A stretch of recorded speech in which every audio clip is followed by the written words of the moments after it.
Good morning and welcome to this morning's live. This morning we're going to be continuing our chat about interior trends, and my guest, I am delighted to say, is house and home editor Ciara Elliott. So, Ciara and myself were chatting during the week, and we were just chatting about trends in general and how over the last while we've all had to slow down. Everything has slowed down, and also trends have slowed down to a certain extent. I mean, it was kind of getting to the point where interior trends were starting to move as quick as fashion trends, and sort of almost month by month everything in the stores was changing over, and it was really, really overwhelming. And it's really interesting to see now, with everything much slower, with things moving through much slower, it's a much easier pace to take in, and possibly makes navigating those trends a little bit easier when we're trying to decorate our homes. So Ciara's based in the UK. We're going to be chatting about everything, about our shopping habits, how they have changed, and just what it means for trends in the future, and possibly help you guys understand how to navigate the trends a little bit easier, and help you tackle a home decorating project yourself. So I'm just going to invite Ciara now.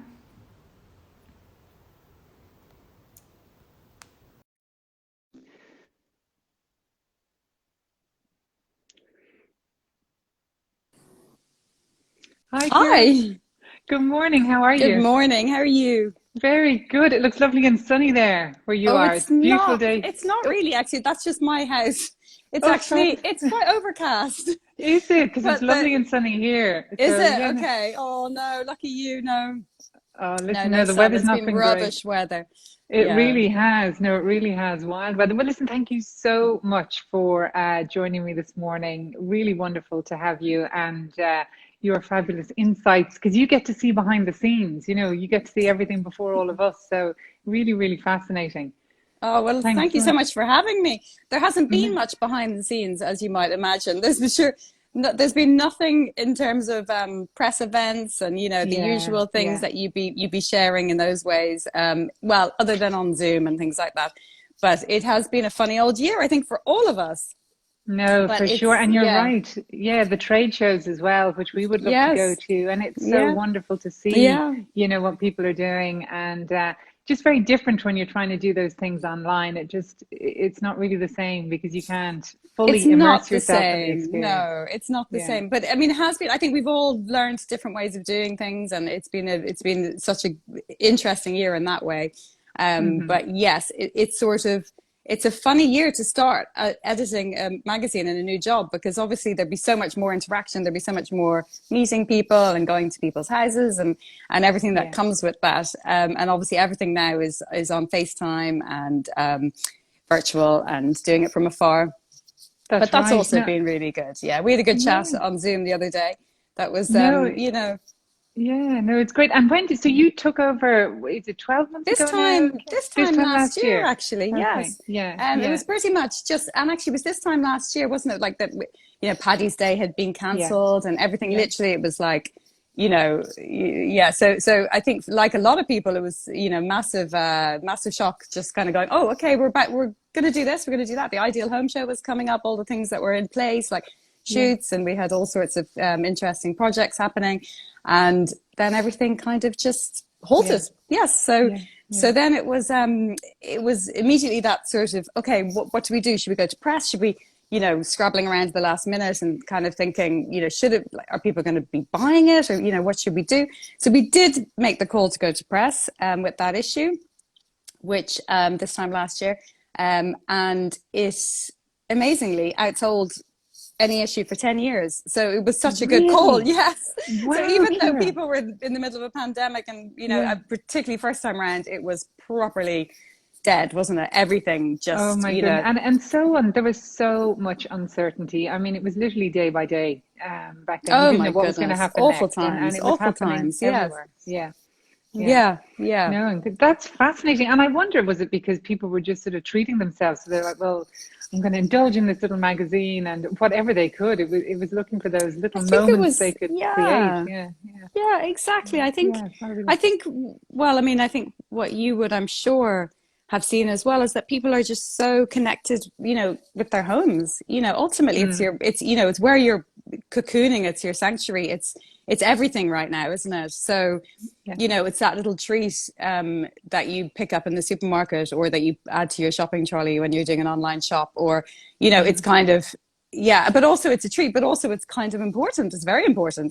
It's, it's ideas, and it's what you're planning. It's how how you're living now.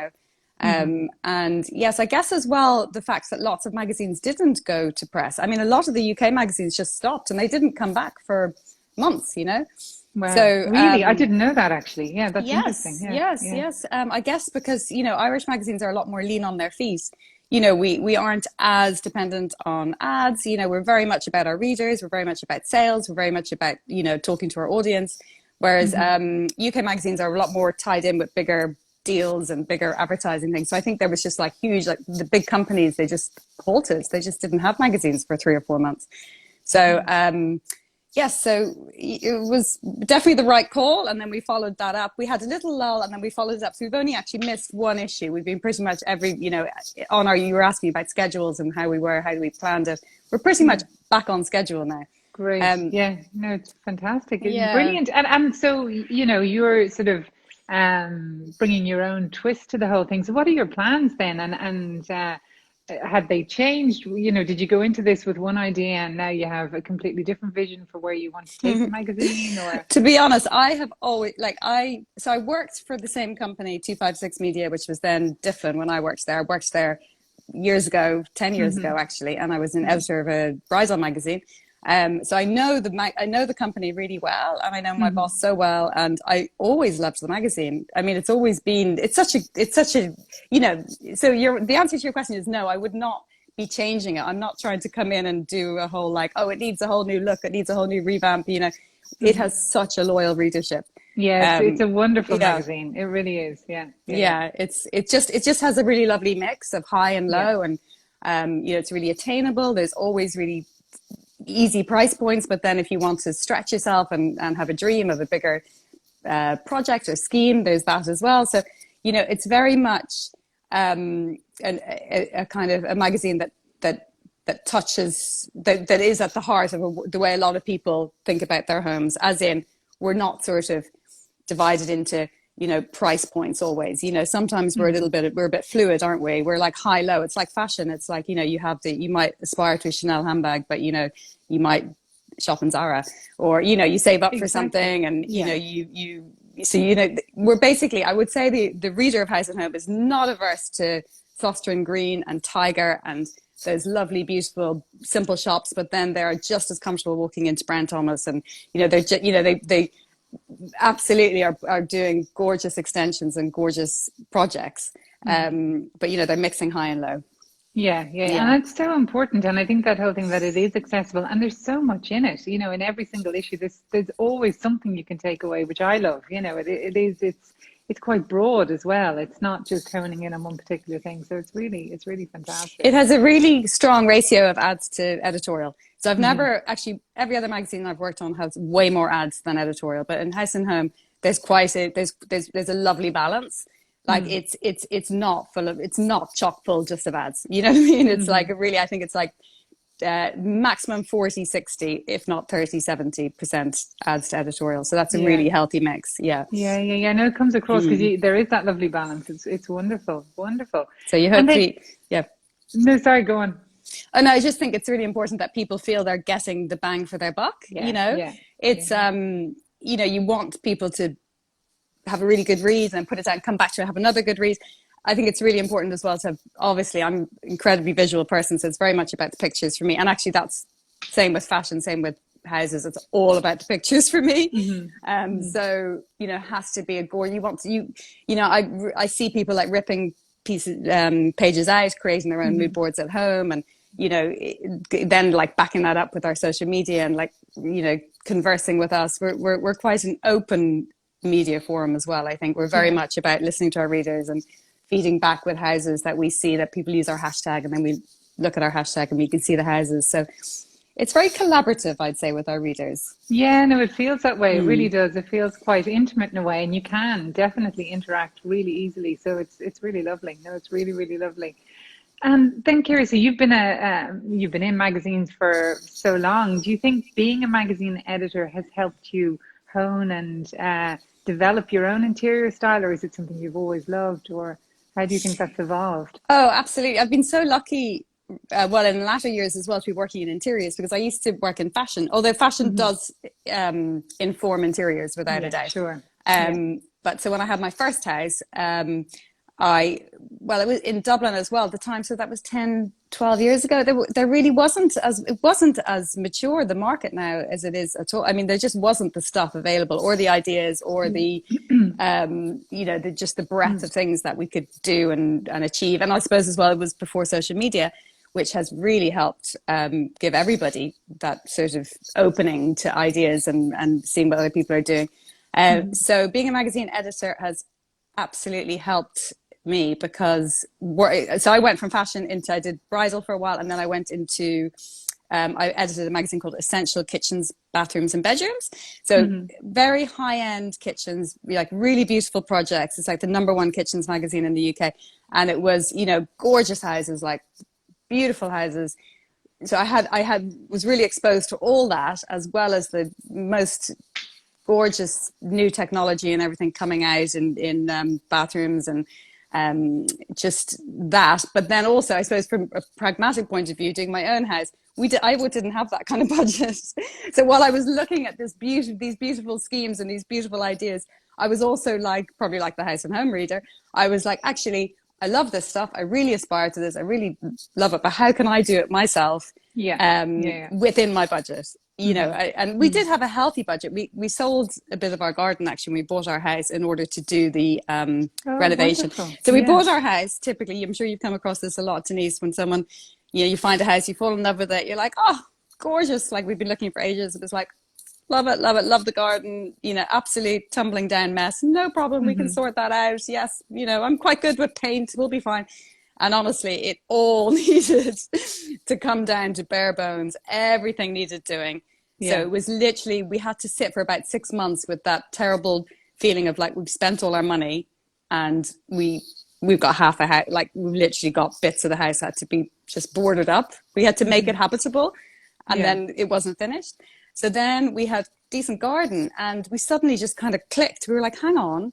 We could maybe sell a bit of our garden. So that was how we ended up getting the extra money to finish our house. Brilliant. So like that, I'm really probably, a really bad example because it wasn't, I probably made the worst move ever with a house, but then it sort of worked out okay in the end because we sold the garden and we had extra money and then we were able to go back to the project and start again. And like that, Denise, we had to underpin, we had to, the roof came off, all the bathroom, the plumbing, the electrics, everything. It was down to bare bones. I mean, it was like building a new house, except it is a 200-year-old house. So it was like retaining the character of that as well.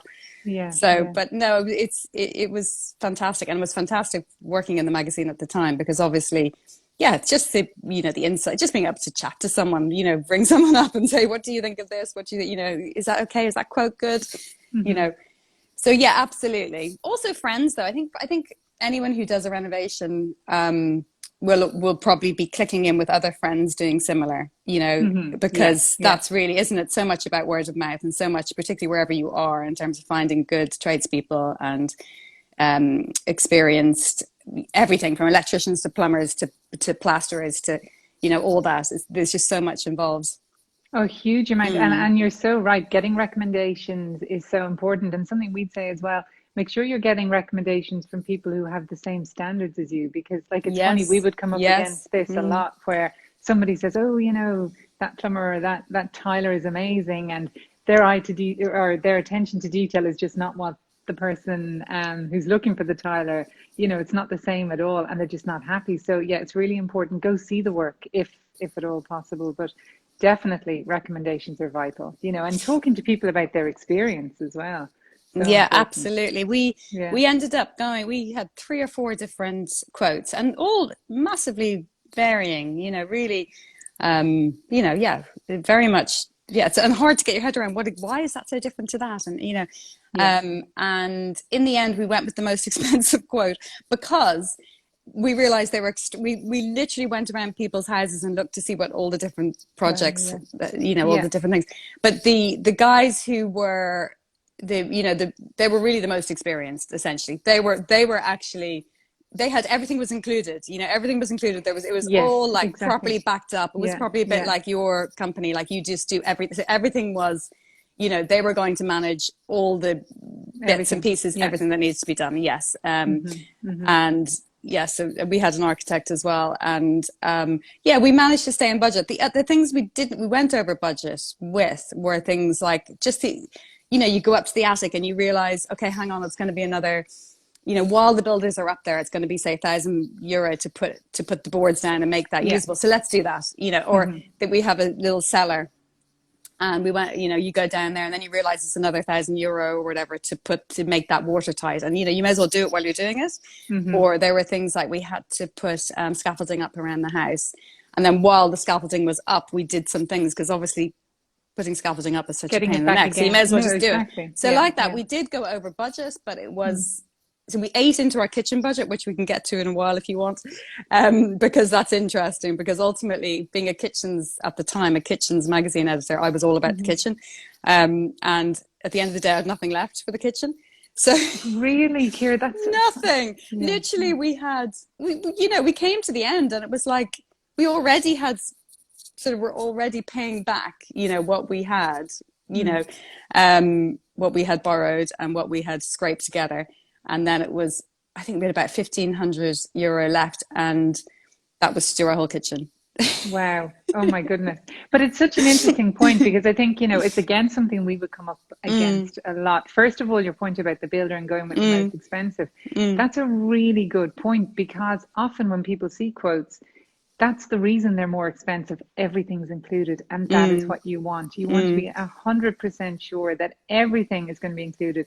The last thing you need is for anybody coming back looking for more money when you're in the middle of a build, because like, it just won't be there, or it means sacrificing something else.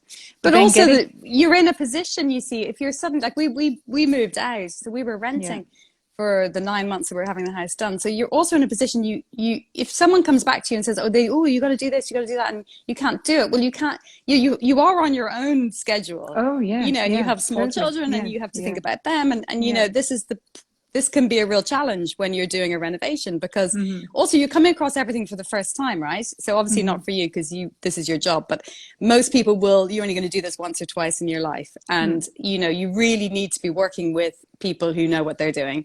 Even though you think, oh, wow, okay, well, maybe I could do that, or maybe I could, subcontract that, or maybe I could find the person.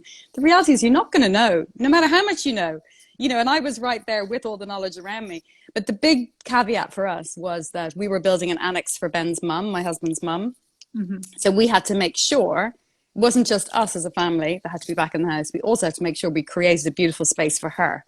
Okay. So we were sort of had that responsibility as well. So that was probably, maybe if it was just us, we may have been a bit more cavalier about it. But we were very safe. We went with the safe option. And a friend of mine had literally bought a bungalow and raised it to the ground and built a beautiful kind of Grand Designs house on that site. And the builders she had used were these builders. And I had just gone to Clockwork. She showed me all the schedule, and I thought, you know what?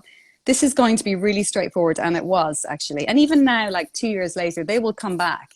We'll be like, we have a problem. There's a leak. There's what's that crack? What's that? They're very, very, just dependable. And that's worth the its reality. weight in gold. It 100% is. Yeah, it really is. And we will always say that as well. Like the guys that we use, hand on heart, they're almost like extended family by the time you're finished. And that's really important. You need to get on with these people. You're really going to be very close for that period of time that you're doing the work. So so important to pick the right people. But that's fascinating. But look, we better get on to some trends, because I could talk to you all day about your house and everything.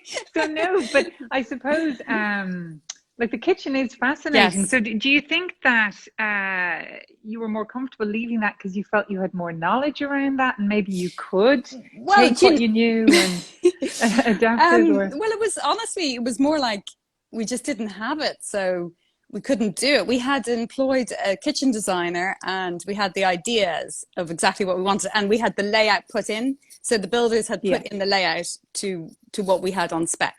But we realized we didn't have the extra 15,000, I think it was, to pay him to create the cabinetry and to put in what we wanted. So our builders were brilliant. Again, great builders. There was a fantastic site manager, and he was just very hands-on. He was like, look, he's like, well, you know what? Like, we can get you just cabinets. If you want cabinets, we can get you cabinets, and then you can change it up later. So there's a brand called Benchmarks Kitchens. I don't know if you've come across them, but they're probably the most basic. I mean, they're probably cheaper than IKEA actually, or maybe the same price. But you know, with IKEA, they're funny sizes. These are very standard cupboards. So we literally went for the very simplest look on the Benchmarks kitchen. And we then, when the cabinetry was coming in, we then said, hey, can we just keep some of these cabinets and create an island? So we created an island out of the extra cabinetry in the middle. And so that essentially, the layout was there. So we had what we wanted. But the electrics and the gas and everything were coming through the floor because we were going to put the kitchen in the middle with an extractor fan above it. But then we didn't, we would have had to buy new appliances. So essentially what we did was we got the old appliances that had been sitting in the garage, which we would probably have dumped. We ended up just literally getting them out of the garage, the builders put them back in. They built the cabinetry around it. We built the island. The island doesn't have the cooking stuff that was supposed to be in there. And they said, okay, well, that's, you know, I think that altogether that was something like literally €1,000 or something to do that. I know. And we laugh because we have this super duper extractor fan above our kitchen, which we paid for when it was all being built. So it's an extension. So everything was put in. So this extractor fan was, I think, about $3,000 or something. And we laughed at our extractor fan is double the price of our kitchen. Of the kitchen. Isn't that fantastic? Ultimately, then the kitchen went in, and then I just changed the handles, and I have a fantastic friend who's an artist. He's like a textile artist called Lucy Tiffany. Who's like, she lives around the corner from me. I love her. I follow her. Yeah, she's so great. Goodness, so we were just chatting one day, and I was like, yeah. Lucy, what am I going to, like, this is hilarious, my house with this, like, a lovely house, but like, look at my kitchen. She's like, why don't you just paint it? And I was like, because it was like the backs of horrible units, right, at the island. Right, yeah. So, you know, you could stand in it and it looks fine, but obviously if you stepped back, you could see these brown units. So she said, look, I'll just come and do it. Come on, let's get some paint and let's do it. Oh, you lucky thing. Oh, my really goodness. lucky. So she did one of her tropical murals, but actually it's really washed out in pastel. So you can't, it's not like a crazy, because I'm not a crazy maximalist person, which we'll probably get onto, but I'm not like, whoa, I love clashing stuff. It's actually really, it's quite demure. It's quite sophisticated. It's quite, kind of Miami 1950s, but not in your face way. Gorgeous. You know, so it works out really well, and so different to the kitchen that I had envisioned. And then when we talk about trends, and I'll tell you what I thought at the time when I was looking at, you know, of course, because I think the thing with trends is you always think you're not being sucked in. You're always like, oh no, I'm different. I have my own ideas. It's all about what, you know, what we like and what. It's very hard to avoid trends. That is the reality. You know, it's. You know, for instance, when I worked in the Kitchens magazine, it was all blue kitchens. We had blue and grey kitchens, I think, for about 18 months. It got to a point where I said, we can't put another blue kitchen on the cover. It's everyone is going navy blue. Everyone is going navy blue. Everyone is going shaker style. They're beautiful kitchens, but you know, everything is looking the same now. So I suppose then things have moved into green, as you've probably seen. I think there's the green cabinetry seems to be the new blue. And I suppose my idea like that for our kitchen was probably going to go dark. It was going to be dark cabinetry. I had a sort of like a dark green in mind, and marble, and, you know, just like bespoke, beautiful cabinetry, which I do love, by the way. It's absolutely gorgeous, but it ended up being totally different to that. It's all white and pastels and you know, totally bespoke by Lucy Tiffany. It's totally bespoke. Jealous. It's totally fabulous. bespoke. But anyone could do that at the same time. Obviously, Lucy is amazing, but you could take that idea, whether it's you put tiles on your island or whether you wallpaper your island. Like there's there's all sorts of you can be quite you can be quite creative with your kitchen, really. Essentially, it is cabinetry and storage. exactly. And Yeah, as long as it functions well, then yeah. exactly. And, Yeah. and I think that that for me is one of the trends that's come out, particularly during the last 12 months. You know, like I chat about when I first set up the practice, 2007. And, you know, at the time, everybody would say, is this going to add value? Will a potential purchaser like this color? And for me, like, because I'd lived in the UK for a long time where people did want to be very different to their neighbors Yes, or whatever. yes, And to come back here and everybody wanted the same, you know, yes, everybody yeah, wanted what their neighbor had or what yeah, their mom had. And I just thought, wow, people are doing up their houses for somebody else. Like it's mad. yes, But yes. now people are really doing things for themselves and it's fantastic. You know, they're experimenting, they're doing things themselves, like DIY has just gone crazy. And for me, that's great. You know, it's really lovely and things are really starting to emerge in different ways. So it's a wonderful shift, actually. Really, really lovely. That's great. Yeah. Fabulous. And then, so I suppose one of the things, so color, you had for your kitchen one color in mind and you ended up with something totally different. So trends with color, Ciara, like, I love color. I love talking yeah, about color trends because I think actually if you pick one thing that is directional at any one point, it's color, isn't it? Because yeah, it's, that's what set us off on the Scandi thing, for instance, all the grays, all sure. the whites, the bit of the beautiful minimalism, the monochrome, and I love that, and I think we all love that. But then there's warmth coming in now, isn't there, in color, Yes. Yeah, that is really setting off a new direction. So we're looking at the yeah, the caramels, the honeys, the creams, and then the naturals, the weaves, the textures, all that stuff coming in, which is actually a kind of it's a different movement to the Scandi greys, even though it kind of works with that it too, does. but we're Yeah, moving yeah, on. It's sort of like a more modern Mediterranean look. yes, It's taking a yeah. palette from the south, I think. And I think right now we all want a bit of that cheer and that warmth, and Oh, and um definitely. Yeah, yeah, yeah, yeah. and it's No, clicking in. Yeah. it is. And I think it's very nature inspired as well, you know, because I think we've all Absolutely. been able to, that's been one of the only pleasures is connecting with nature, is walking, is being in the outdoors. So those lovely, like you're saying, those sandy tones, but then lots of natural materials coming in. So like for Yes. kitchens, you know, we're seeing Hmm. lots of whites or timber coming back in. Lovely, Um, yes. And you know, natural, cork flooring I'm seeing, like things that are breathable. People are looking for breathable paints. They're looking for materials that are reclaimed, or wood is like every type of wood is trending, isn't it? Or not trending, but it's just part of what you want. It's a natural material and it yeah, feels right. It's kind of almost 1970s again. there's a real Except 70s. Yeah, nicer. It's yeah, a yeah, yeah, reboot. It's a 70s reboot, yeah, because the 70s were quite nasty in many ways, but they were a very yeah. tactile, layering, luxurious time, as in even in fashion, if you think about a bit of leather, a bit of sheepskin, a bit of Hmm. suede, coming in with some graphics, and that works in the home as well. It's that Definitely. Yeah. layers, and even like G-plan furniture, like the sort of the idea of the shelving, breaking up rooms, and people talking about dividers are coming back in, aren't they? Yes. Um, Yeah. Yeah. Yeah. Yeah. and smaller kitchens are coming back in. Yeah.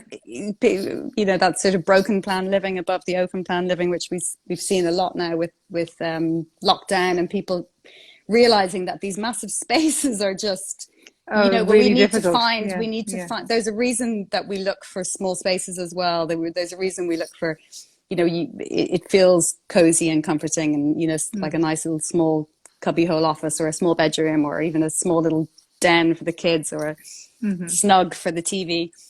Yeah. No, no, So, no. And I think that idea, like I remember reading an article a while back that said, I think the average American uses 40% of their homes. That's it. isn't The that rest of it, amazing? the other 60% is completely underused. And it sort Yes, of begged the question, like, why are houses so big, particularly in the yes, States? They're yes, huge, you know. yes. And I think now what's another positive is that everybody's been forced to use every square inch that they have at home because, you know, they're working from home, the kids are homeschooling, whatever that might be. So those underused or underutilized spaces are really now coming into their own. They've been put to good use. And that's great. Again, that's really, really good because the house suddenly starts to really work much more efficiently than perhaps it would have done before. So Absolutely. And yeah. it's sort of like it's making that home work for you. It's making those spaces work the best way they can work for you. And when they stop working, you change it again. I think there's that as well. It's like you said, you can't, there's no real future proofing, I don't think, of your home. You have to live in the now. It's like, think now and think of the next 2-3 years, because things change. Your kids grow up, you know, you might have a change of job, you might need to eat it, whatever it is, live in the now. Because I find, you know, when we're interviewing people a lot, we're going into homes, a lot of the time people are living in this future time. When I have the money, I'll do that. Or when I, you know, I'll eventually push through and do that. Or, you know, but right now you can, by enjoying your home and making the most of what you have, ultimately that's going to make you, you know, you're going to live in the most purposeful environment that you can. Definitely. And I think we were chatting about this as well. Something I would see is that people postpone jobs. You know, the kids are too small, or I'll do it, you know, we'll wait until we do the big job, and all around them things aren't working, and the bathroom isn't great and the kitchen isn't working properly, but they're putting it all off until they do the big job. And then suddenly all the kids move out of the house and they realize, gee, we don't need to do the big job, but we've put up with all of this stuff for so long. And actually, so much better, go and create the bathroom of your dreams. It doesn't matter, you know, at least that way you'll be able to enjoy your home rather than just exactly. And in terms of trends, you know, it's okay to bring a little bit of a trend into your home. Like, it's not terrible to look at interior magazines and look on Pinterest and look at Instagram homes and think, oh, I love that, or I like that, or, you know, oh, I could do a bit of that. You know, that's a fun thing to do, you know, and if it makes you happy at home, that's okay. You know, it doesn't have to be for the next person. It doesn't have to be for the big sale. It doesn't have to, that's the point. You know, no, exactly. In the meantime, it's not hard to create a gallery wall. It's not hard to stick up some wallpaper in the loo under the stairs if it brings you happiness, or to turn the spare room into an office, you know, for the moment, or, you know, whatever that is. It's that's what makes us, that's what brings us joy. The current issue of House and Home is all about mindfulness. Yes, it's all gorgeous. About that idea that, you know, lovely. It's this one here. Rethinking fabulous. Your house. So nice. Coming back to that, you know, what does make you happy, and you know, and sometimes it is about moving, but a lot of the time it is about just staying where you are and making the best that you can from what you have. Yeah, definitely. And I think, you know, what we find a lot as well is getting rid of stuff. And I think it's terrible, because it causes so much stress for people, this accumulation of stuff. But yet then we would find that there's sort of a lot of stress around wanting stuff as well, you know, and you sort of need to say, well, let's just sit back. What do I actually need? And that's another thing that this time has taught people, like, we don't need half as much of the stuff that we have, be it clothes or shoes or whatever it might be. And I think, like, last week we were talking with Helen James just about having things that you use every day. So not having good things that only come out once or twice a year. Yes. It seems, you know, why not enjoy all the things that you have? So just paring back. But you were talking, Ciara, about just shopping habits and not being able to shop or make those impulse purchases. So all of that is sort of leading to a less. Sorry, my phone is, don't know what I was doing.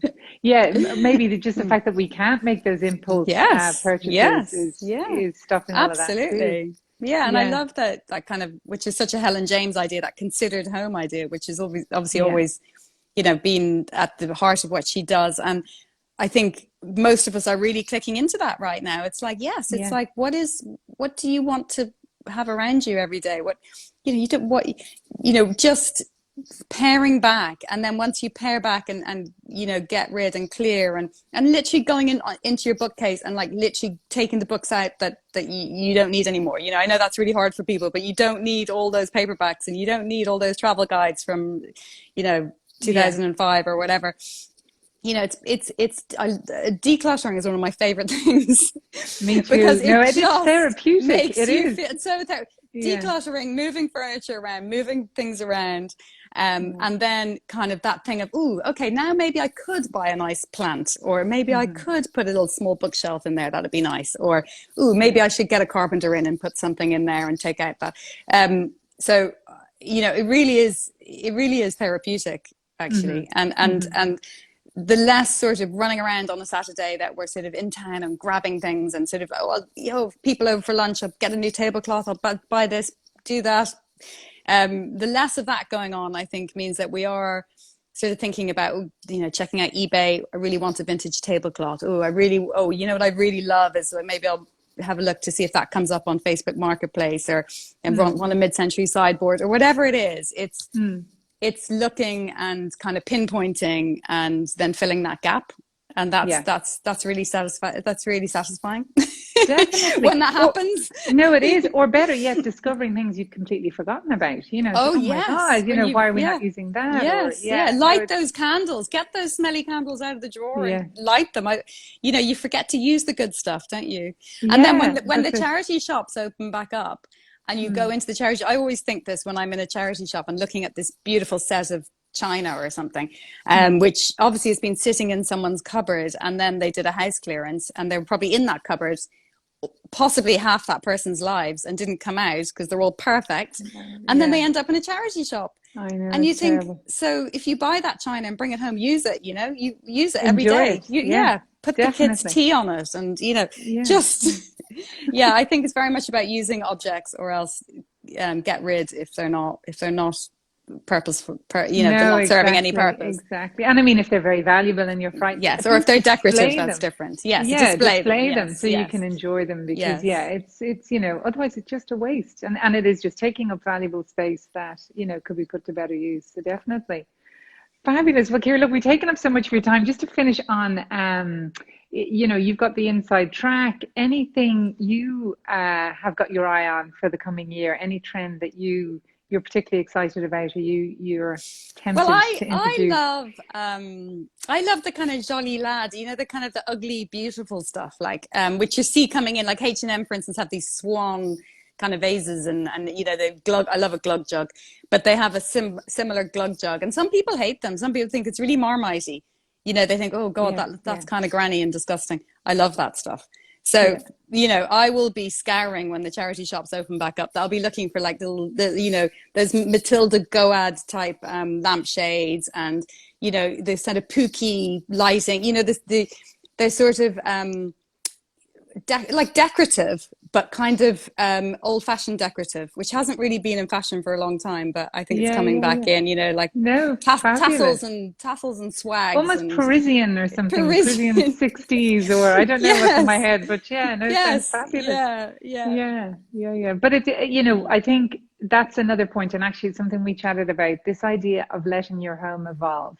And it is about accumulating things over time, and that's the lovely thing, that you build this stuff up over time. You don't just rush out and fill the boot and then come home and it's all done and all perfect. That's not the way to do it, and it is far more interesting if you're acquiring these pieces and they will mean something to you. You're going to enjoy them far much more. And ultimately, you're going to have a home that reflects you. People worry about what's my style, what do I like, what trend should I go for? But really, it is about you, isn't it? I mean, I know that's cliche, completely. But it is about the people who live in the house, and just a gathering of those memories, of those places you've been, of the things you like, and that's ultimately reflected in your home.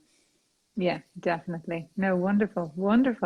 Amazing. Well, thank you so much, Ciara. You must send me a photo of the Lucy Tiffany kitchen. I will. I definitely will. Oh my goodness, I am beyond jealous now. I really am. But what a wonderful story, and wonderful lesson for everybody. You don't have to spend a fortune, and actually you'll end up with something far more special. So wonderful. Thank you so much. Fabulous. Oh, well, thank you for having me. No, my pleasure. Okay, well, have a great weekend. Thanks so much. You too. And thanks everybody for joining. Thank you. Thanks. Bye. Bye, Ciara. Bye-bye.